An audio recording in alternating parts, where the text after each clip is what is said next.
Hello दोस्तों, मैं Y Singh स्वागत करता हूं आप सभी का आपके अपने यूट्यूब चैनल रेवन स्टडी में। दोस्तों, आज मैं आप सबके साथ एक बार फिर से हूं जी के मॉक टेस्ट का भाग 34वां लेकर। दोस्तों, इससे पहले हम लोग 33 भाग पूरे कर चुके हैं। अगर आप में से किसी ने नहीं देखे हैं तो कृपया प्ले लिस्ट में जाकर आप देख सकते हैं। तो दोस्तों, शुरू करते हैं आज के यानी कि भाग 34 के सवाल। तो दोस्तों, पहला सवाल है हमारा, निम्न में से बारदोली सत्याग्रह का नेतृत्व किसने किया था। तो दोस्तों, सवाल में पूछा गया कि बारदोली सत्याग्रह का नेतृत्व निम्न में से किसने किया था। तो दोस्तों, यह 1928 में हुआ था और एक किसान आंदोलन था। और इस किसान आंदोलन से दोस्तों भारत को एक बहुत बड़ा नेता मिला था, जो आज़ादी के बाद भी जिसने भारत के लिए काम किया। उनका नाम क्या था? सरदार वल्लभ भाई पटेल। और एक फैक्ट और बनता है दोस्तों, इसी बारदोली आंदोलन से या बारदोली सत्याग्रह से वल्लभ भाई पटेल को सरदार की उपाधि मिली थी। और ये उपाधि इनको दी किसने थी? यहाँ की महिलाओं ने। ठीक है दोस्तों, ये भी याद रखना आप लोग। तो इस तरह से हमारा ऑप्शन नंबर सी बिल्कुल सही आंसर होगा। देख लेते हैं अब अगला सवाल। अगला सवाल है हमारा, विजयनगर साम्राज्य की स्थापना कब हुई थी। तो दोस्तों, तुगलक काल में, यानी कि मोहम्मद बिन तुगलक के समय में 1336 ईस्वी में हरिहर एवं बुक्का नामक दो भाइयों ने विजयनगर साम्राज्य की स्थापना की। तो ये तो मतलब 1336 में हो गया। कभी कभी यहाँ पे पूछा जाता है कि ये किस वंश के शासक थे।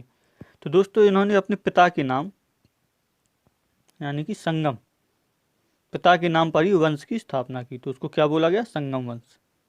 तो जिसके संस्थापक हरिहर एवं बुक्का थे। तो दोस्तों, इस तरह से 1336 हमारा सही आंसर होगा, ऑप्शन नंबर बी। अगला सवाल देख लेते हैं, गुप्त किसके सामंत थे। तो दोस्तों, गुप्त कुषाणों के सामंत थे। फिर इसके बाद वह स्वतंत्र शासक के रूप में उभरते हैं कुषाणों के बाद। ठीक है दोस्तों, ये भी याद रखना। तो इस तरह से ऑप्शन नंबर बी हमारा सही आंसर होगा।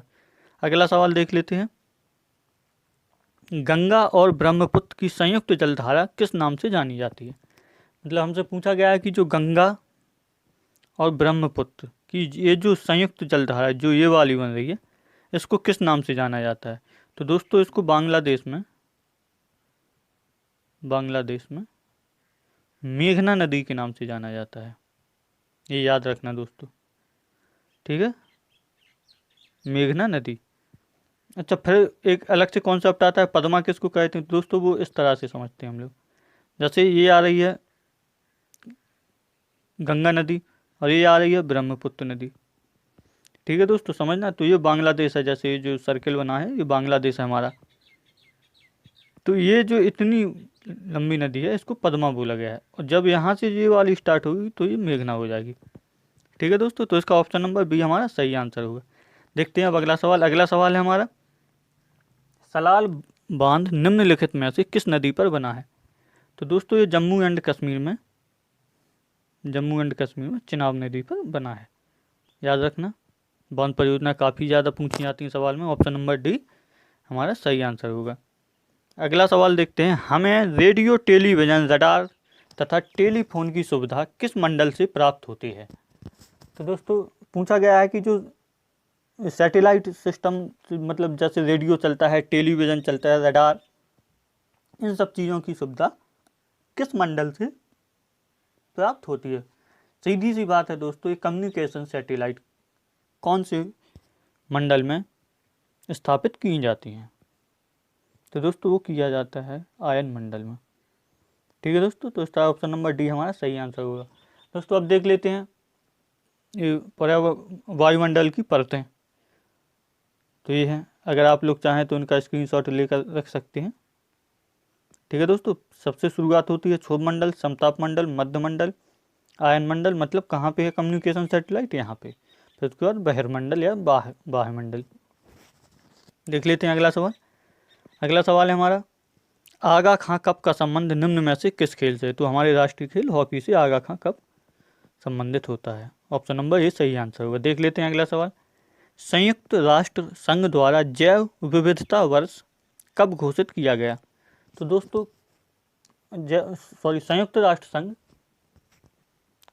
किसी ना किसी वर्ष को, जैसे भी ये 2010 है इसका सही आंसर, 2010 को जैव विविधता वर्ष घोषित किया गया।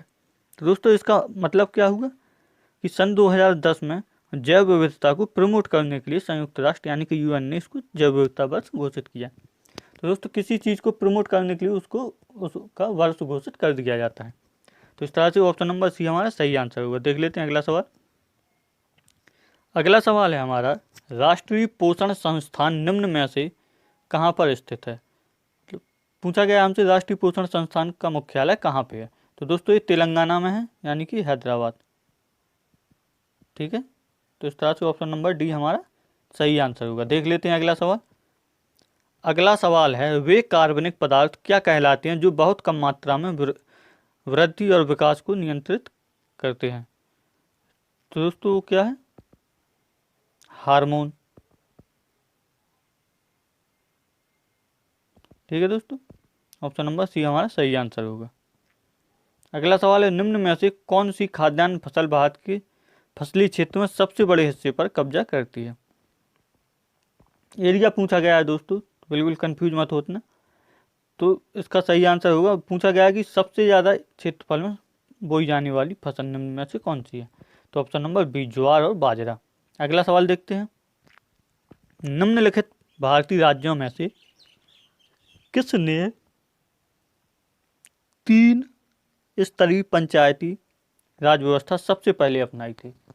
या सीधी सी भाषा में अगर पूछा जाए, बिल्कुल आसान सी भाषा में, कि पंचायती राज लागू करने वाला भारत का प्रथम राज्य कौन सा था? तो हर कोई जानता है, बिल्कुल आसान सवाल हो गया। अब नागौर 1952। नागौर मतलब राजस्थान। ठीक है दोस्तों, ऑप्शन नंबर सी हमारा सही आंसर होगा। देख लेते हैं अगला सवाल। अच्छा, इसमें एक शब्द है 3 स्तरीय पंचायती राज, मतलब 3 स्तरीय पंचायती राज मॉडल किसने दिया था दोस्तों? बता चुका हूँ, एक फिर से बता देता हूँ, बलवंत राय मेहता ने। ठीक है दोस्तों, ये पूछा हुआ सवाल है परीक्षाओं में, इसलिए बता रहा हूँ। तो इस तरह से इसका ऑप्शन नंबर सी राजस्थान सही होगा। देख लेते हैं अगला सवाल। अगला सवाल है हमारा, नौकरियों और शैक्षिक संस्थाओं में समाज के कमजोर वर्ग के लिए आरक्षण उपलब्ध कराने हेतु केंद्र सरकार को भारतीय संविधान का कौन सा अनुच्छेद अधिकार देता है? दोस्तों पूछा गया है कि हमसे कि नौकरियों में जो कमजोर वर्गों के लिए आरक्षण की व्यवस्था के लिए का उपबंध कौन से अनुच्छेद में किया गया है? तो दोस्तों ये किया गया है अनुच्छेद 16। ये मौलिक अधिकार है, ये भी याद रखना आप। मौलिक अधिकार में भी अगर पूछा है किस श्रेणी का है, तो 14 से 18 क्या चलता है? समानता का अधिकार। ठीक है दोस्तों, देख लेते हैं अगला सवाल। अगला सवाल है हमारा, निम्नलिखित में से किस वर्ष 26 जनवरी को स्वतंत्रता दिवस मनाया गया था?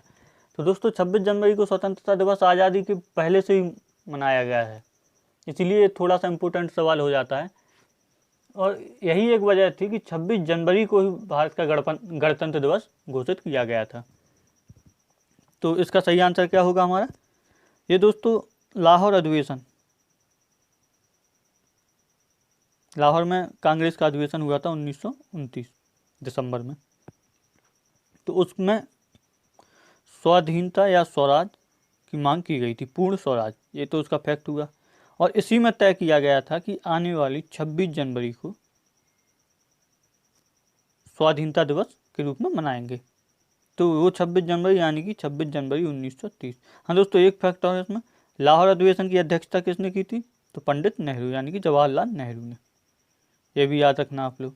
तो इस तरह से 1929 में लाहौर अधिवेशन होता है। क्या तय किया जाता है कि 26 जनवरी को स्वाधीनता दिवस या स्वतंत्रता दिवस के रूप में मनाया जाएगा। तो 26 जनवरी 1930 सही आंसर होगा इसका। इस तरह से ऑप्शन नंबर ए हमारा सही आंसर होगा। अगला सवाल देख लेते हैं, ब्रिटेन के प्रतिष्ठित डायना पुरस्कार के लिए निम्न में से किसका चयन किया गया है? तो दोस्तों झारखंड की एक लड़की का नाम है चंपा कुमारी। इनका चयन किया गया है, और क्यों किया गया है? इन्होंने अपने गांव में बाल हिंसा के विरोध में काम किया है, बाल हिंसा के विरोध में काम किया है। और ये डायना पुरस्कार कहाँ का पुरस्कार? ये तो क्लियर हो गया, ब्रिटेन का है। और ये युवाओं को दिया जाता है 9 वर्ष से लेकर के 25 वर्ष आयु तक। ठीक है दोस्तों, ये भी याद रखना आप लोग। तो इस तरह से ऑप्शन नंबर डी हमारा सही आंसर होगा। देख लेते हैं अगला सवाल। अगला सवाल है हमारा, हाल ही में चर्चा में रही पुस्तक resurgent India politics, economics and governance के लेखक हैं। दोस्तों आरबीआई के पूर्व गवर्नर बिमल जालान इसके लेखक हैं। तो इसका सही आंसर ऑप्शन नंबर बी हो जाएगा। देख लेते हैं अगला सवाल। ये इनकी बुक है, बुक का कवर मतलब रिसर्जेंट इंडिया की। अगला सवाल देख लेते हैं। भारत के मूल संविधान में अनुच्छेदों की संख्या कितनी थी? दोस्तों बिल्कुल आसान सवाल है, संविधान से लिया हुआ सवाल है। पूछा गया है कि जब 26 जनवरी 1950 इसी दिन संविधान लागू हुआ था ना, तो इस दिन अनुच्छेद की संख्या कितनी थी भारत के संविधान में? तो दोस्तों हर कोई जानता है 395, यानी कि ऑप्शन नंबर डी 395 सही आंसर है। संसदीय प्रणाली वाली सरकार को किस अन्य नाम से जाना जाता है? तो पूछा गया है कि जो संसदीय प्रणाली वाली सरकार है उसको किस नाम से जाना जाता है? दोस्तों होती है संघीय सरकार। अध्यक्षात्मक नहीं होगा दोस्तों, ये याद रखना। अध्यक्षात्मक में क्या होता है कि राष्ट्रपति प्रमुख होता है। तो इसका छोटा सा कॉन्सेप्ट है लेकिन महत्वपूर्ण कॉन्सेप्ट है, याद रखना। तो इसका सही आंसर क्या हुआ? डी। तो इस तरह से संघीय सरकार सही हो जाएगा। सवाल है, कोलेरू झील किस राज्य में स्थित है? तो दोस्तों ये कृष्णा व गोदावरी नदी के डेल्टा पर अंडाकार रूप में बनी हुई झील है, जो कि आंध्र प्रदेश में स्थित है। तो इस तरह से ऑप्शन नंबर बी हमारा सही आंसर हो जाएगा। क्या? आंध्र प्रदेश। नदी याद रखना कृष्णा और गोदावरी। आकार इसका ये भी कभी कभी पूछा गया है, अंडाकार है। देख लेते हैं अगला सवाल। अगला सवाल है, देश के कुल कितने प्रतिशत क्षेत्रफल पर वन पाए जाते हैं? तो दोस्तों पूछा गया है देश के कुल कितने प्रतिशत क्षेत्रफल पर वन पाए जाते हैं? तो दोस्तों देश के 21.67% क्षेत्रफल पर वन पाए जाते हैं। तो 21.67 यानी कि 22% सही आंसर हो जाएगा हमारा। ठीक है दोस्तों, अगला सवाल देख लेते हैं। हाँ, आज के सवाल यहीं पे समाप्त होते हैं दोस्तों। अब देखते हैं कल का सवाल, यानी कि आपको जो होमवर्क दिया हुआ था उसमें क्या है। आपसे पूछा गया था श्वेत क्रांति का संबंध निम्न में से किसके उत्पादन से है? तो दोस्तों श्वेत क्रांति का संबंध दुग्ध उत्पादन से है। अच्छा, भारत में श्वेत क्रांति के पितामह कौन कहे जाते हैं? डॉक्टर वर्गीज, ये नोट कर लेना आप लोग, कुरियन। ठीक है दोस्तों, याद रखना। देखते हैं आज का सवाल आपके लिए। प्रतिशत क्षेत्रफल की दृष्टि से भारत का सबसे सिंचित राज्य कौन सा है? तो दोस्तों अगर आप लोगों को भाषा समझ में ना आ रही हो तो मैं बोल देता हूँ एक बार फिर से। सवाल में हमसे पूछा गया है कि भारत का सबसे सिंचित राज्य कौन सा है, और किसमें प्रतिशत में पूछा गया है कि कितने प्रतिशत, सबसे ज़्यादा प्रतिशत क्षेत्रफल किस राज्य का सिंचित है। तो सवाल ये पूछा गया हमसे। तो दोस्तों इसका जवाब आप लोगों को पता ही है, कमेंट बॉक्स में देना है। ठीक है दोस्तों, तो आज की क्लास हमारी यहीं पे समाप्त होती है। बाकी अगर दोस्तों आप चैनल पर नए हैं तो चैनल को सब्सक्राइब कीजिए, वीडियोज पसंद आए तो लाइक कीजिए, अपने दोस्तों के साथ शेयर कीजिए, कमेंट करके हमें बताइए। अगर कोई आपको सुधार की ज़रूरत है तो वो कमेंट भी कर सकते हैं आप लोग। मिलते हैं बहुत जल्द फिर इसी समय कल, तब तक के लिए धन्यवाद।